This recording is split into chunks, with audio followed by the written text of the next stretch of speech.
Welcome to Who Am I? Our show where we talk about finding yourself and your inner identity. For starters, social media can make it difficult for people to appreciate themselves inside and out. Yes, it's always hard when you're relating yourself to everyone's best moments they put out there. I agree. It never makes me feel great when I feel like I'm not good enough after scrolling through Instagram. Yes. Fortunately, Lizzie McIntosh told her story about ways social media has affected both her mental health and body image. In some ways, she overcame her struggles. There are many ways to help one discover themselves and how to deal with feeling down on yourself. Yes, we have stories on yoga and meditation with Mrs. Scott, a glimpse into manifestation and astrology with Spirit Dreams located in Grand Rapids, and different personality tests to help you learn why you act the way you do. Everything that people put out there is like the best version of themselves. They just put out what they want people to perceive them as, and it's fake. Like, I don't know. Lizzie McIntosh is part of the 92% of people we polled whose body image is affected by social media. Okay, so my I like to call it my journey, kind of started freshman year. I mean, obviously I had bad days before that, and I had those times where I kind of could feel that something was off. Social media looks good on paper, but in terms of execution, the mental effects can be brutal. But freshman year was the time where it really started kind of going downhill. High schoolers nowadays are prime bait for the predator that is mental illness. So I think it's affected me by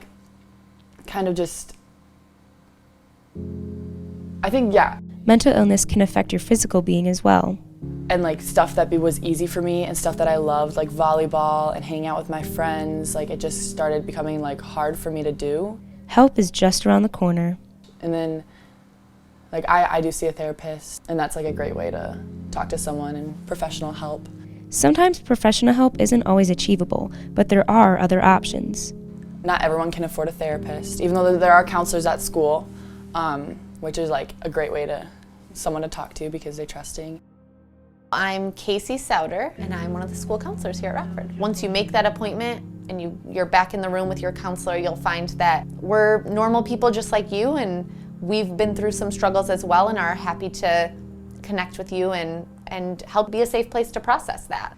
Journaling is huge. I write down just random things that happen to me throughout the day, just so I can remember all the good things. So we appreciate the good times. But then I write down the bad because then it makes those good things so much better. But that can help us through some of the darker times too, when we know that this too shall pass and that there are people here that are ready to support you. Lizzie's journey goes to show just how capable anyone can be with learning to love themselves inside and out. Negative body image and mental illness doesn't define you, but it is a part of who you are, I guess. Something that's really important to remember is that no feeling and no emotion lasts forever. You're not alone. Wow, that's incredible. It's not easy to admit your struggles and appear vulnerable to people. Yes, she's so inspiring to all those who may be feeling like they're alone or no one understands. I think it's super helpful that she shared that tip about journaling as a way to learn who you are and to find peace with yourself. It's very cool. It reminds me of something that we do in choir. Mrs. Scott always does mindfulness with us on Thursdays, and it really helps us take a breather and come to terms with our own thoughts. Start by sitting comfortably with a straight back and close your eyes. I started exploring mindfulness about 7 years ago. Things just got really overwhelming in life, and I just knew I needed to figure out new habits and new routines to keep doing what I love to do. Mrs. Scott, the choir teacher at Rockford High School, knows the importance of being aware of yourself inside and out. I started to just incorporate daily mindfulness into my routine. There's a couple of great apps that I love. Headspace is one, and Calm is the other. And lately I've been using Calm every day. She uses apps to achieve mindfulness and a YouTube channel to improve her yoga skills. I started to do yoga every day during the pandemic and found this YouTube channel called Yoga with Adriene. Mrs. Scott now wakes up every morning at 5, does yoga with Adriene, and practices mindfulness. Rest your hands gently on your knees. It makes me a better human and a better parent and a better teacher. Mrs. Scott believes mindfulness is for everyone. These practices help her to graciously cope with everyday stressors. So I feel like mindfulness offers a strategy that is helpful to all humans. A calming breath. It's just a simple matter of focusing on the present moment and focusing on your breath. Bring your attention to the breath. She even loves to bring this strategy to her students. I felt like anxiety was high, depression was high, and there's just a lot to manage as teenagers. So this feels like something I can give as a gift to my students. We'll begin scanning the body. Mindfulness and yoga can truly help those become more in tune with themselves. It doesn't really matter if you start out mindfulness just because you like to lay on the floor. I think eventually you might find there's more to it than that. This has been Leah McKay for Who Am I, signing off.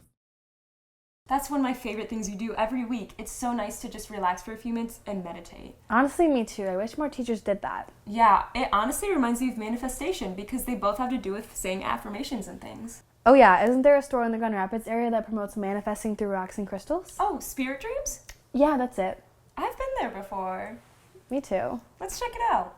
For those looking to get in touch with their inner self, Spirit Dreams is a familiar location. We sell a variety of metaphysical products, or New Age products, some people call them. These products range from crystals to tarot cards, meditation pillows to books and herbs, and much more. I always kind of like to say that this stuff is kind of like ice cream toppings, that you are the ice cream and you're allowed to use whatever you want that fulfills you. There are many different ways that the products at the store can help one on a path to self-discovery. And for anyone looking to grow more connected with themselves, Sophie would suggest crystals as a great place to start. Some people, I know I do, like a visual representation of their spirituality. Every time I see a certain one, I remember why I bought it, who bought it for me, or why I bought it for myself, and what it means. Sometimes, just a reminder of the good energy of a specific crystal can help lead one down a path of self-discovery, even if they don't necessarily believe in the stone's spiritual properties. I also really like tarot. That's one of my personal preferences. Going back to that page a day, you can kind of get into what you're feeling on a deeper level. Another great way to tap in with yourself is through candle burning. So if you want to burn one for self-discovery or for meditation, or we have some that are for personal power, motivation, things like that. No matter what path you're on of self-discovery, you can find a tool that works for you. Make sure to check out your local metaphysical shop if you want to start exploring new ways to discover yourself. This has been Alex Michael for Who Am I, signing off. Now, I know a thing or two about this store, and one thing I know about it especially that correlates is astrology. More specifically, zodiac signs. I only know a little bit, but that's honestly because of you. Yeah, I know quite a bit on this topic. Astrology. Something people have probably heard of, but not looked into. There are basically different zodiac signs, 12 of them to be exact. There's Aries, Taurus, Gemini, Cancer, Leo, Virgo, Libra, Scorpio, Sagittarius, Capricorn, Aquarius, Pisces. When you ask someone what their sign is, that is referring to their sun sign. Now there are many different placements, but you usually focus on your big six: your sun, moon, rising, Mercury, Venus, and Mars. Your sun sign is just a general overview of yourself. The moon sign represents your inner emotions and feelings. Your rising represents your physical appearance as well as how you perceive the world. The Mercury sign shows how you communicate. Venus is all about love, relationships, and desires. And last but not least, your Mars sign represents your motivation and anger. I pretty much only know that I'm a Pisces. Yeah, well, basically, there's a big six that you have to worry about. I know all about yours. So, for example, I'm a Libra sun, and your sun is kind of your general. It's who you are as a whole. So basically, Libras are peacemakers. Basically, I don't like, disharmony. I need things to be aligned. I'm more or less kind, would you say? Yeah. Okay. Wow. What are the other ones? You get your moon sign, which is your inner emotion. Oh, it's my moon sign. Oh, your moon sign's Virgo. Mine's in Sagittarius. And basically, for me, I do not like being shoved in a corner. I need to be free, and I'm very sarcastic and witty. You, on the other hand, use humor to cope with your sadness. Don't call me out like that. Another very important sign is your rising sign. Wait, what does that mean?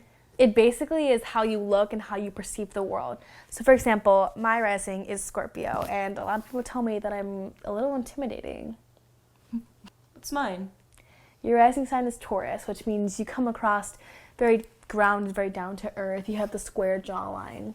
My jawline starts up higher and comes down, and I have darker features. That is true. Another big sign is your Mercury sign. My Mercury is in Scorpio, and I have to say I'm a little bit manipulative, if I do say so myself. What's your Mercury sign? My Mercury is in Pisces. Ah, so you're kind of very on the sweeter side. You know, you kind of are just looking to be nice and make friends, pretty much. Yeah. Down to the last two. So basically you have your Venus sign, which is love and, I don't know, relationships, things that you love, family, friends, even like your hobbies and your aspirations. Mine's in Virgo, and I am a perfectionist when it comes to things I like to do, whether it's singing or acting or editing videos, anything. I strive to do my best. Yeah. Wait, what's mine again? I keep forgetting. Yours is Taurus. That's a good sign to have in Venus. Wait, what does that mean? Basically, that means you're kind of, I don't know, you're hopeless romantic. You're looking for love, and with your things you like to do, you kind of come to terms with it. You're a little bit perfectionist like me because you are in a sign like Virgo, but you're more on like the relaxed side, and you just kind of go with the flow. Oh, yeah, I'd say that's actually pretty true.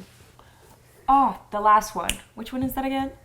And our last big placement is your Mars, which is your motivation and anger. Now, I have a Libra Mars. Like I said before, I am not a fighter. I won't fight you. I need things to be in order and peace. I'm a peacemaker. It's just what I am. Your Mars sign is in Taurus. Oh, wait, my Mars sign is in Taurus. Yeah. So what does that mean? Basically, you're more chill when it comes to things, especially like anger. You're not going to get really aggressive very fast. Yeah. Like I would say I'm pretty slow to anger. yeah. But when I am angry... You're stubborn. Like, better you watch out. have your opinion and you have it. You're stubborn, but you're not quick to, like, freak out. Now on to the Enneagram test. The Enneagram test is a test consisting of 9 different numbers to represent a person's personality.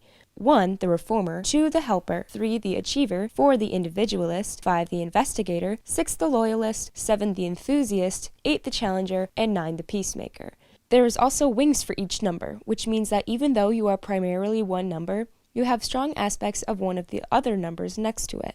Fun fact, Addie and I both have the same Enneagram number with the same wing. We are both 9-wing ones, which means we are both peacemakers with a hint of perfectionism. That's honestly probably why we get along so well and why we're friends. That's so true. I absolutely love the Enneagram test. I really think it's cool how accurate the numbers are. For example, the strengths that are typically associated with the Enneagram 9-wing 1, according to crystalknows.com, says that I'm easily seeing many sides to a situation, and that's literally so me. No, yeah, I can totally relate. This one explains me. Tendency to be overcritical with themselves. Mm-hmm. Sad but true. The Enneagram is just so accurate. It's helped me figure out who I am and how I react to things. It's really nice to have a reason as to why you're behaving the way that you are. For sure. In fact, there's another test that can help you figure out why you do the things you do.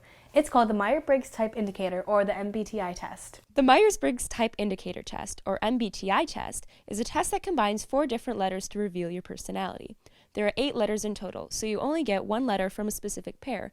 This occurs 4 different times. The first pair is E for extroverts, and I for introverts. The second pair is S for sensors, and N for intuitives. The third pair is T for thinkers and F for feelers. And lastly, the fourth pair is J for judgers and P for perceivers. The 16 different combinations of personalities and their names are the inspector, the crafter, the protector, the artist, the advocate, the mediator, the architect, the thinker, the persuader, the director, the entertainer, the caregiver, the champion, the giver, the debater, and the commander. This one is a fun test too. My type is an ENFP, the champion, or sometimes called the campaigner, meaning I'm extroverted, intuitive, feeler, and a perceiver. That's so close to mine. I'm an ESFP, the entertainer. So instead of being intuitive, I'm a sensor, meaning I rely on facts and detail. Definitely. I'm really the type of person to use feeling and intuition rather than cold hard facts. Oh, for sure.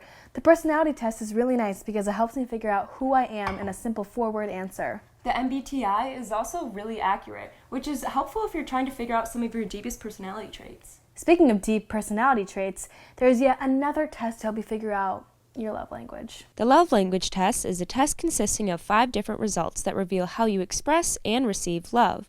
The love languages are words of affirmation, acts of service, receiving and giving gifts, quality time, and physical touch. This test can help you discover what makes you feel loved and how you can show love to others. My love language is words of affirmation. This means that I truly feel loved when someone validates me and tells me they love me. Mine is definitely physical touch. I feel the most loved when I get a hug or when I experience any kind of physical touch.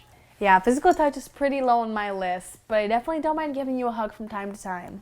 True. Sometimes I forget not everyone likes physical touch, so I have to figure out what someone's love language is so I don't make them uncomfortable. Right. This test is not only helpful for yourself, but it also helps with other people, so they know what will make you feel most loved. I love getting to know other people and making them feel loved, and the love language test helps me with doing just that. Me too. Thank you for joining us today in our discussion on finding yourself and being able to express yourself. We hope you enjoyed Who Am I, and we hope that you can take these tests and become closer in figuring out who you are inside and out. Join us next time for another episode of Who Am I? Bye!